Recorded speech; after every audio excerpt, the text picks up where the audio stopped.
Hello and welcome to The Generational Gamer. In this video we're going to talk about the SD2PSX by Keiko Labs. As you can clearly see, it is open source with the GitHub address right there on the bottom. So there is not much to open, that is pretty much it. You can use the barcode to get the manual, but I'm going to try to explain as much as I can about it right here. This is in fact the card. You can see it's got two buttons on the bottom. You've got the SD card slot right there, which if you push on it, it will expel the SD card. The one that was sent to me has a completely unbranded SD card. It is 8 gigabytes in size. So the first thing we're going to do is make a backup of these two files. You don't have to clone the entire drive, you just need to clone the files. So we're going to use 7-zip to archive them into a single compressed file. And it defaults with whatever drive letter it's associated with. So we're going to change the name to something a little bit more appropriate and then go back to add to archive. We're going to choose 7Z because that's what we want, and now it's compressing the entire thing. We have a backup. Here you can see it in the 7Z environment, and now we're going to put it on the SD card I want to use. We are going to right click on the F drive and we're going to format it.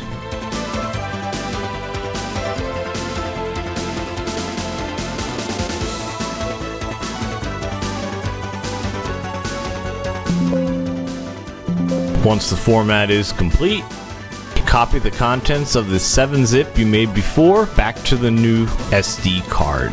Safely remove it and place it back in your SD2PSX. Look at that. It is a perfect fit.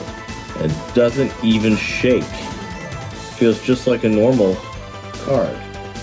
Now, I will say quickly, when I had the 8-bit mods type of this, it actually was not in there very steadily, to the point where I actually took this thing apart to ensure that I had a good solid connection. And it still was never perfect. This one has a solid fit, even better than the actual memory card.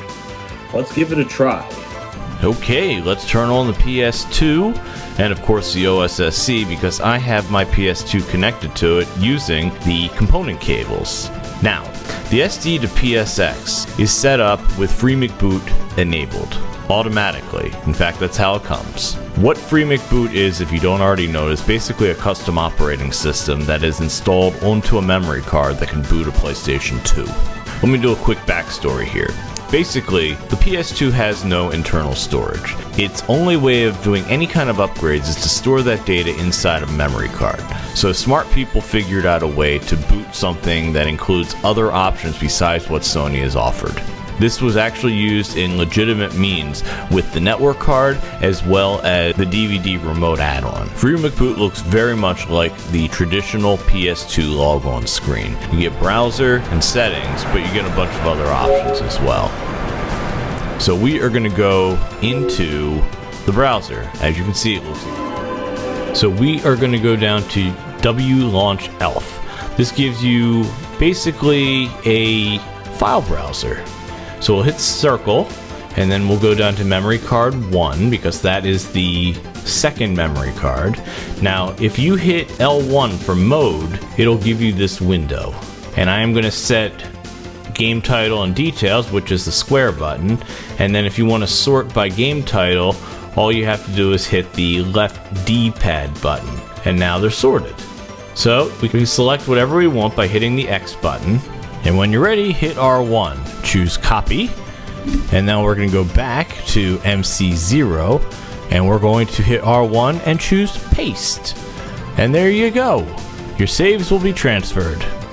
Now, of course, I did not cover PlayStation 1 games, nor did I cover the ability to play PS2 games through this card. At this point, I'm not going to. It is possible, but I'm going to leave it there. Like, comment, subscribe, and have a good one. Bye-bye.